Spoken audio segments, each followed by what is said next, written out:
Good afternoon, everyone. It is Wednesday, January the 15th, 2020. It is currently, let me look over here, 12:58 p.m. Central Time, and this is a live broadcast for the Theology Central podcast. Well, I was sitting here reading the latest edition of the Sword of the Lord newspaper. Now, I don't agree with everything the Sword of the Lord publishes as far as theology is concerned, but every time I read the latest edition, did I say episode? I don't think I said episode. I'm reading the latest edition, the latest issue of the Sword of the Lord paper, not the latest episode. I'm thinking podcast. No, I have in my hands the latest edition of the Sword of the Lord newspaper. And as I said, I don't always agree with everything I read when I read the Sword of the Lord, but I always find something interesting, something convicting, and something that can lead to further study. I don't know how many times I've read something on the Sword of the Lord. Next thing you know, I have a Bible open, I have a notebook open, and I'm studying the Bible. And if it leads people to do that, then it's a great thing.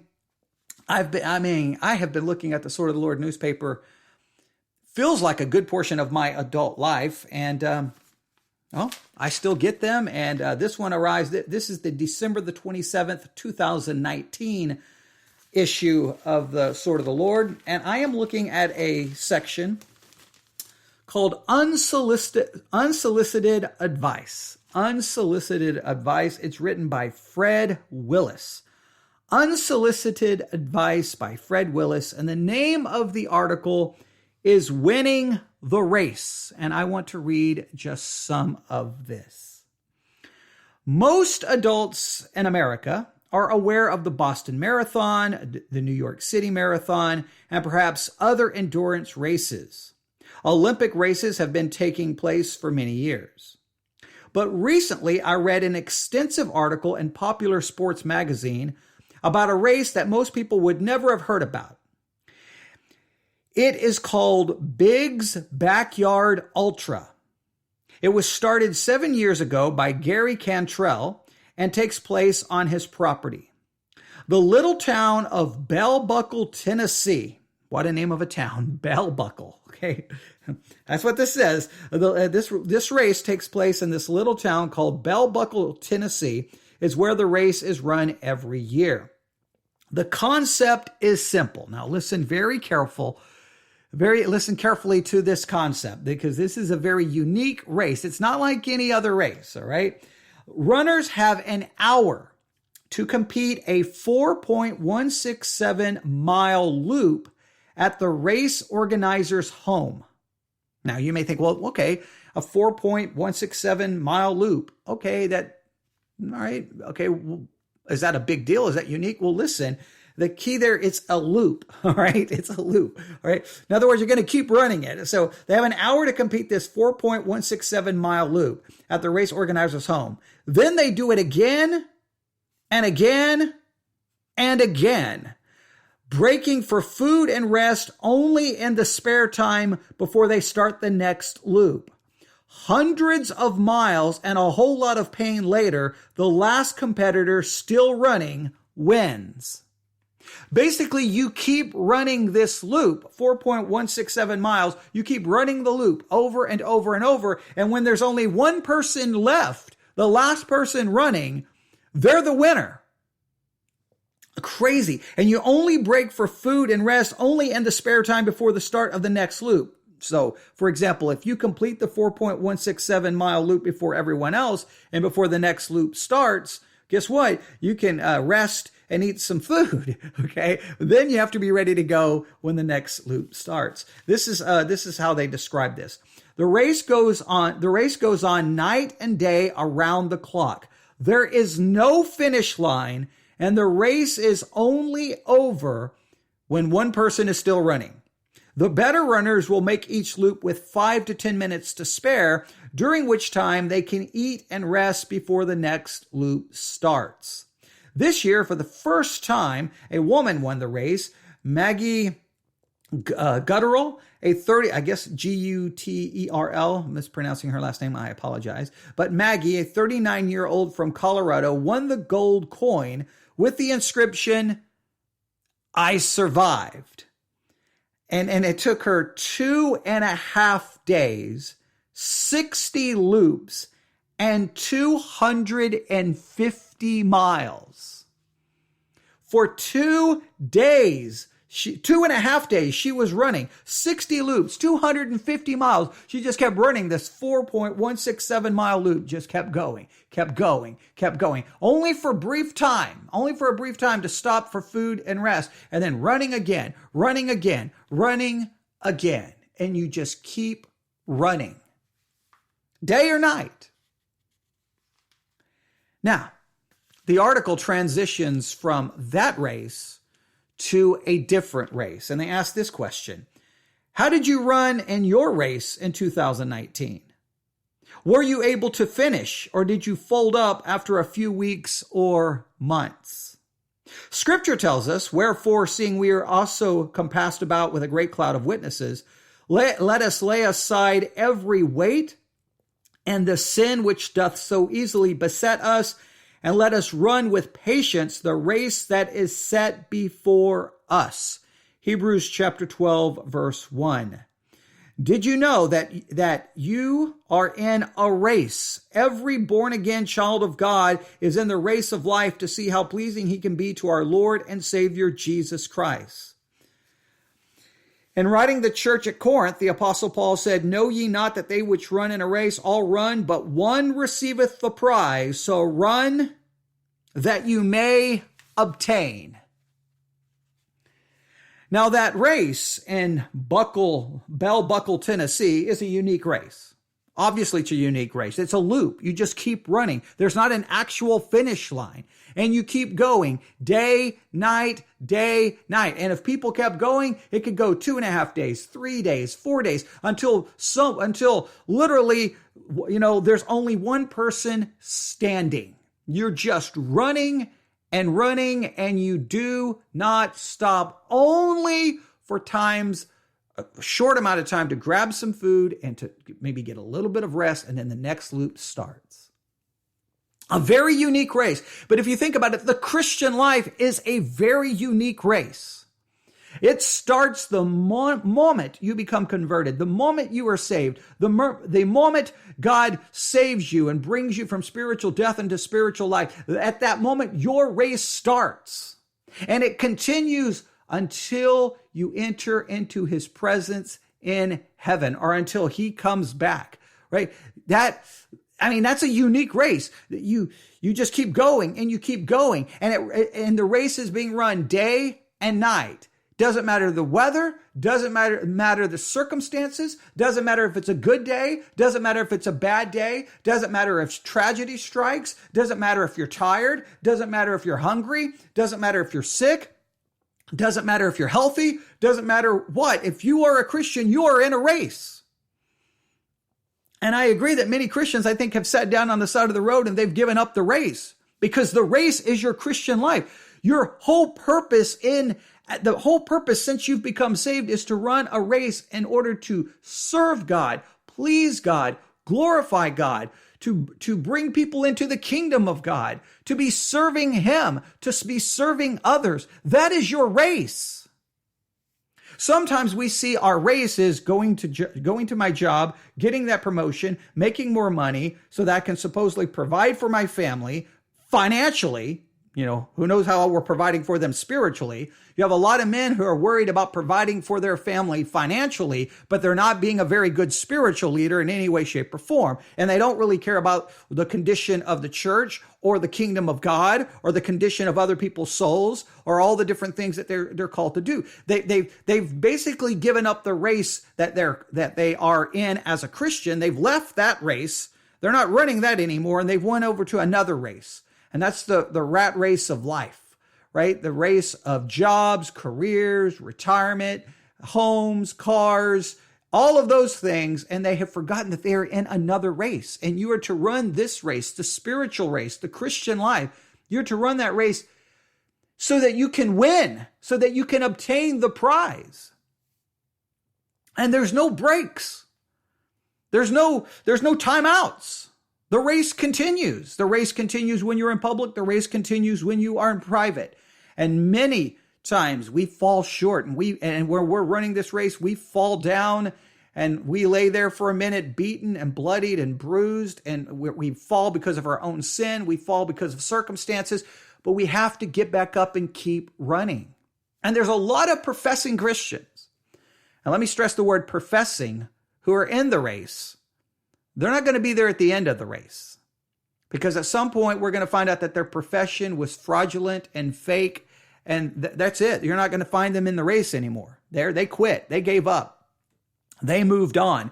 But as a true Christian will continue in that race. They may fall. We may fall. We may look battered, bruised, and at times it may look like we've quit. But we will crawl back up and start running the race again. Now, we may be walking at a very slow pace.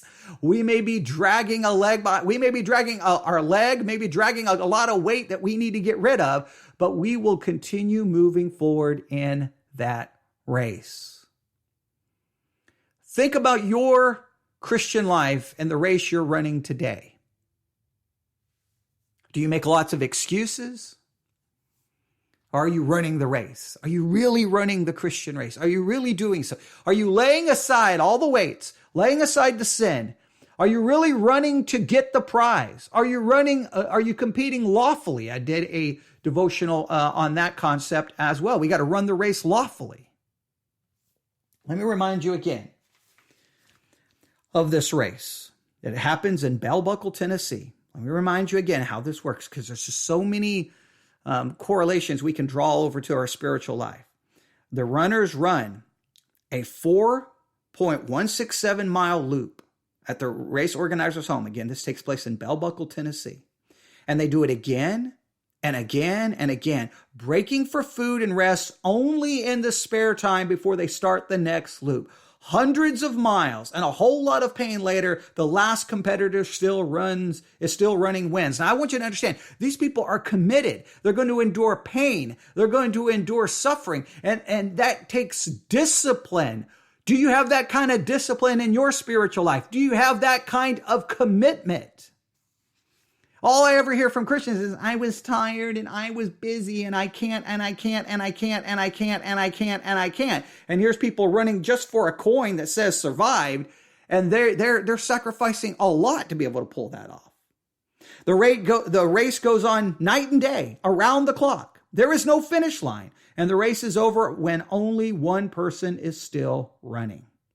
The better runners will make each loop with 5 to 10 minutes to spare, during which time they can eat and rest before the next loop starts.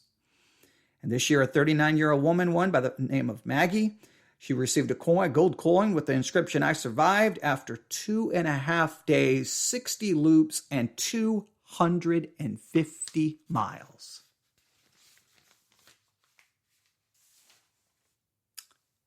What a powerful illustration. So, I'll ask you some questions. How committed, how dedicated are you to the spiritual race you have to run? Honestly, how committed, how dedicated? What kind of sacrifice are you making to run your race?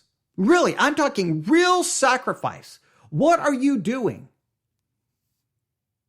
You see Christians, can't get them to read the Bible, can't do them to do Bible study. Church attendance is hit or miss only when they feel like it. Where's the commitment? Where is that commitment? Let me ask you this. Are you carrying any weight in your spiritual life that you need to get rid of so that you could run the race more effectively? You got to lay aside every weight. You got to lay aside that sin. You've got to get rid of those things. Whatever those things are, you've got to be honest. Look at your spiritual life. Look at it. Where are you in your race? How are you doing in the race? What kind of pace are you running? All right? Look at it. And then get rid of the things holding you back. Are you running in the race lawfully? Are you competing by the rules?